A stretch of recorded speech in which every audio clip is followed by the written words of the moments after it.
नमो वेंकटेशाय शुक्लांबरधरं विष्णुं शशिवर्णं चतुर्भुजं प्रसन्नवदनं ध्यायेत् सर्वविघ्नोपशान्तये व्यासाय विष्णुरूपाय व्यासरूपाय विष्णवे नमो वै ब्रह्मनिधये वासिष्ठाय नमो नमः। लक्ष्मीनाथसमारम्भां नाथयामुनमध्यमाम् अस्मदाचार्यपर्यन्तां वन्दे गुरुपरम्परां। पार्थाय प्रतिबोधितां भगवता नारायणेन स्वयं व्यासेन ग्रथितां पुराणमुनिना मध्ये महाभारतम् अद्वैतामृतवर्षिणीं भगवतीम् अष्टादशाध्यायिनीम् अम्ब त्वामनुसन्दधामि भगवद्गीते भवद्वेषिणीं वसुदेवसुतं देवं कंसचाणूरमर्दनं देवकी परमानन्दं कृष्णं वन्दे जगद्गुरुम्। Om Namo Venkatesaya. My pranams to everybody. We have been seeing what Duryodhana has been telling his guru Dronacharya about the strength of the Pandava armies as well as the strength of his own army, and finally concluding that his army strength is much better than that of the Pandavas. And let's move on to the sloka number 11. Ayaneshu cha sarveshu yatha bhagam avastitaha bhishmamevabhirachantu bhavantas sarvayevahi. Duryodhana has got confidence that he is going to win the war because of two persons. One is Bhishma Pitamar. Of course, he is the greatest warrior in those periods of time. And number two, of course, is Guru Dronacharya, because he is the Guru and all the Sishyas are only on the other side. And therefore, when the Guru is on his side, definitely he is going to win. That was the thought that Duryodhana had in his mind. But unfortunately, what he didn't realize is the victory is always on the side of Dharma. Even though you will have the best warriors, if it is on the Adharma side, definitely the success will be only on the path of this Dharma. Now, in this case, he's asking this because as long as Bhishma is very active, then he was sure that he can win the battle, and therefore he's asking all his all the captains to protect, form a vyuha in which no other enemy can come directly in contact with the Bhishma. That's what he's talking in this sloka. So ayaneshu cha sarveshu. Ayaneshu means in the strategic points. So all the people have been located in various strategic points. In strategic points to serve, in all strategic points, sarveshu means all strategic points. Yatha bhagam avastitaha. Yatha bhagam means it has been differently arranged. That is, it's a vyuham. So from all angles, the Bhishma Pitama has to be protected. That's what he's trying to say. Yatha bhagam avastita. Avastita means situated differently, arranged and situated in different places. Bhishma meva abhirachantu. Bhishmam eva. So the Bhishma Pitama evam. He alone needs to be abhirachantu. He must be protected. Bhavanta sarva evacha. That means you and all your Bhavanta means yourself. That is Dronacharya is addressing the Dronacharya. And all the other captains. So they must form a vyuha in such a way that when Bhishma Pitama is attacking somebody else directly, enemies from the other side should not come and disturb Bhishma Pitama, and therefore he must be completely protected. And number two, of course, he was an aged person also, so he needs to be protected, and therefore that was the point that Duryodhana was communicating to Drona as well as the other people, all the other captains on his side. As long as Bhishma Pitama is there, he can win the war. That was the thought that Duryodhana had. So let's move on to the sloka number 12. Tasya sanjanayan harsham kuru vruddha pitamaha simhanadam vinodhyauchaihi shankam dadmo pratapavan. That is, then after he said all these things, Bhishma was listening to all those things. Duryodhana is getting concerned. He's getting a little jittery. So let me give the confidence to him. And therefore he's saying what this? Tasya. That means Duryodhana's sanjanam. Sanjanyan harsham. That means sanjayan means increasing. That means keep on increasing. Harsham means his cheerfulness. So he wanted to increase the cheerfulness of this Duryodhana. Kuru vardhanaha. That means kuru vriddaha. Vridda means a aged person. Kuru vridda. The aged person in that Kuru was Bhishma Pitamar himself, grandsire of Kuru dynasty. Pitamaha. Simhanadam. Simhanadam means then this this sound of this roaring sound of this lion. Vinadyauho uchaihi. That means uchaihi means very loud. So that means vibrating and then very loudly. Then he's shankam dadmo. That means he started blowing his conch. Pratapavan. That means he's a very valiant. That means the Bhishma Pitama, on seeing this kind of jittery this Duryodhana was getting, therefore he wanted to give a comfort to Duryodhana, and therefore he started blowing his conch, saying that the war is going to begin. In fact, that is how the aggression has already started. We say in any battle somebody has to do the aggression, then the war starts. So Pitama started this aggression by blowing the conch. That means he's announcing that war is started. So he gave that comfort to this Duryodhana by just blowing his conch in a very loud and vibrant manner, so that Duryodhana gets completely satisfied. Yes, Bhishma Pitama is ready to start the battle and start the fight, and therefore he started blowing his conch. That's what this particular sloka is. So let's move on to the sloka number 13.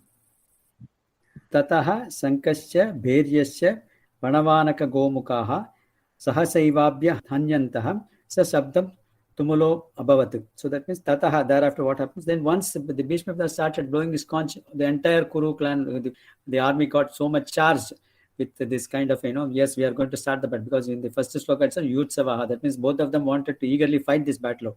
So okay, now that the aggression has started, let's all start this battle, and therefore everybody started playing all this beri and all those things. Tatasya sankaha, all these conch shells. Beryaha, that means all these large drums. In Tamil they call it parai. Parai means, that means when the Raja announces something, he puts that dandora. That means that is large drums. And then panava ankaha, all the small drums also. And then all these kettle drums. Gomukaha, that means all these horns. They started blowing their horns also, apart from this shankam. Sahasascha, then suddenly all of them, all they started blowing this berries, the drums, all the kettle drums, the conches, horns, everything started simultaneously started blowing. And then all this entire sound, the whole battlefield was charged with this kind of vibrating sound from the Kuru side.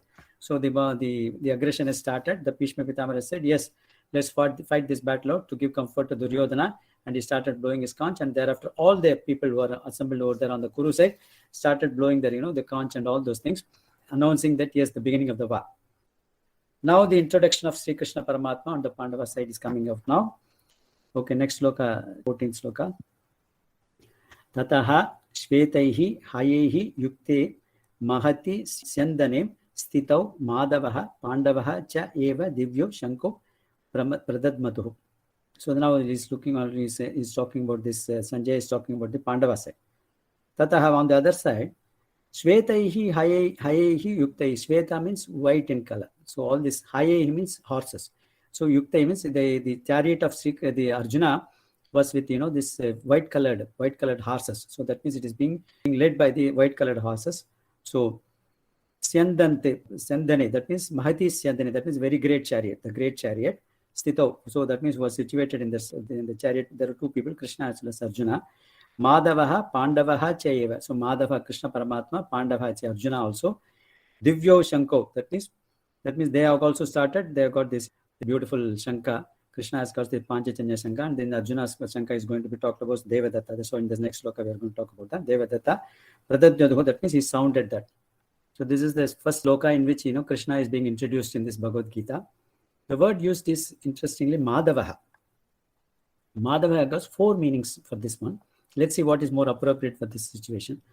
One is Ma means Mahalakshmi, Davaha. One is the husband of Mahalakshmi is called as Madhavaha. That's one meaning. The other meaning is Ma also refers to Maya. Ya, Ma, Sa, Maya. That means which doesn't exist or gives an appearance of an existence is called Maya. And that who is the Lord of this Maya? Bhagavan is the Lord of this Maya. Bhagavan himself is going to talk about 7th chapter, Jnana Vijnana Yogam. Devi Kesha Gunamayi Mama Maya Duratyo. That means he says he is my Maya. That means he is the commander of this Maya. Therefore, when he is the commander of this Maya, he is called as Madhavaha. Other meaning of Madhava is in the earlier this lineage of this Chandravamsa, there is a king called Madhu, and Bhagavan came in that lineage, and therefore he is called as Madhavaha. That's another meaning of Madhavaha. Then Ma also refers to knowledge.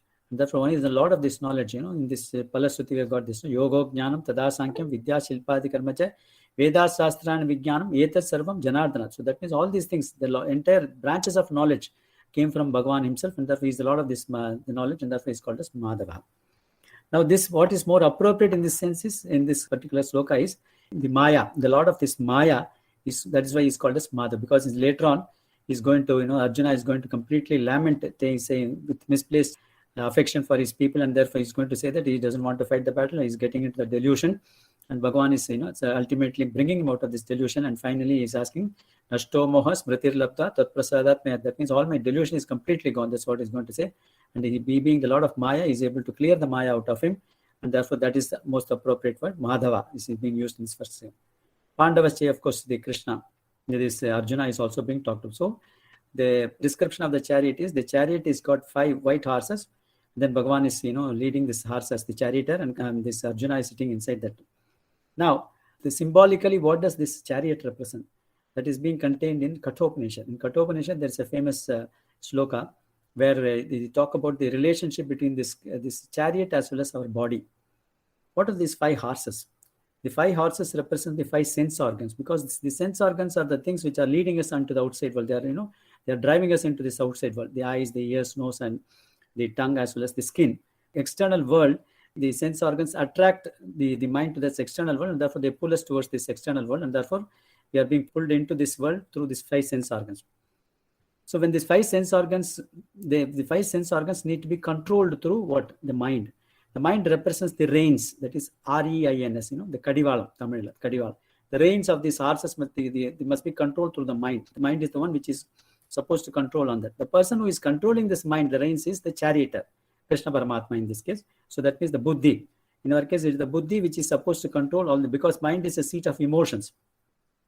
For example, when a diabetic person sees something sweet, then immediately the sense organ is pulling towards it. The eye sees it, then immediately the tongue becomes, the saliva gets secreted.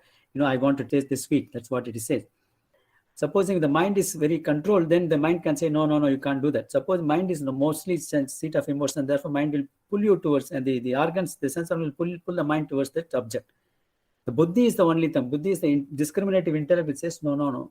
You get attracted to the sweet, but then once you eat this food, then immediately you'll have a problem of high blood sugar, and therefore you'll have a lot of complications arising out of that. So don't do that. That is the buddhi. That is what the intellect is telling that.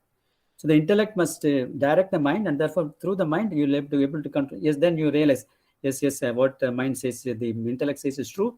I should not go near this sweet. Then I'll have a lot of problems subsequently. So that means once that is getting controlled, then the person is led on to the right path. The person who is sitting inside is the jivatma.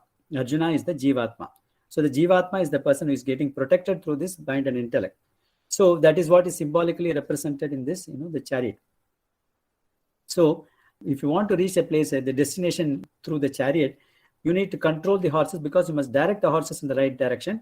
And that is done through the reins, and the reins are being controlled through the buddhi. And therefore, whenever you want to go achieve your object, then the buddhi must always dictate to the mind, saying that this is what I want. And then the mind should control the sense organs. That is the symbolically represented in this chariot.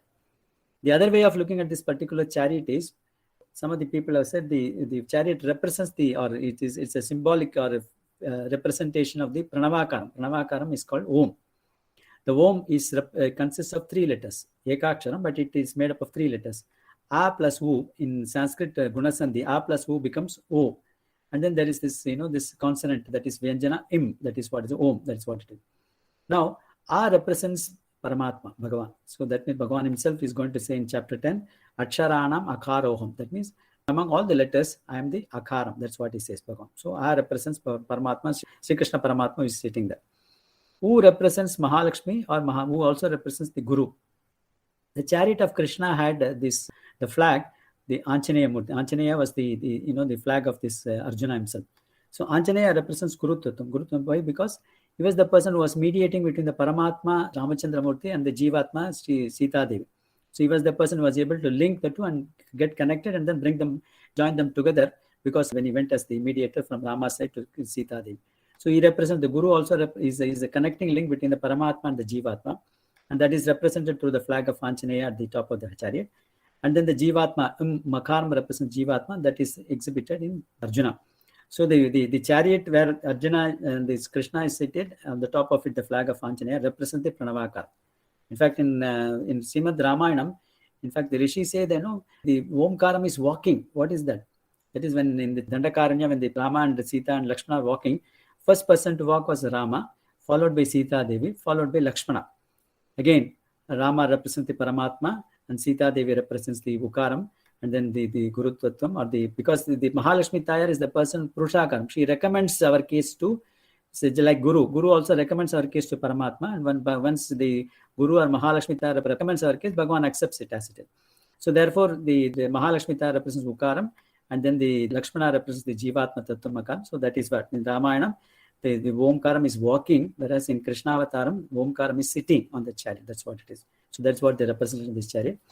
I think we'll stop with this sloka today and take up the rest of the slokas tomorrow. So in this case, the Duryodhana, to give comfort to Duryodhana initially asked Bhishma Pitama to protect her from all angles, so that as long as he is there, the victory is on our side. That's what he was thinking. Then to give comfort to Duryodhana, the Bhishma Pitama started blowing his conches, and followed by all the people in this Kuru army, started playing their conches, horns, and all those things, berry and all those things.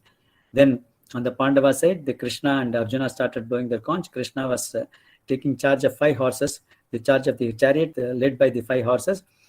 And the Pandava and the Madhava, Krishna Madhava, they started also blowing their conch. So let us see the other slokas in the next session tomorrow. Vasudeva Sutam Devam Kamsa Chanuramardanam Devaki Paramanandam Krishnam Vande Jagadgurum. Om Namo Venkatesaya. Saram Sri Krishna Arpanastu. Krishna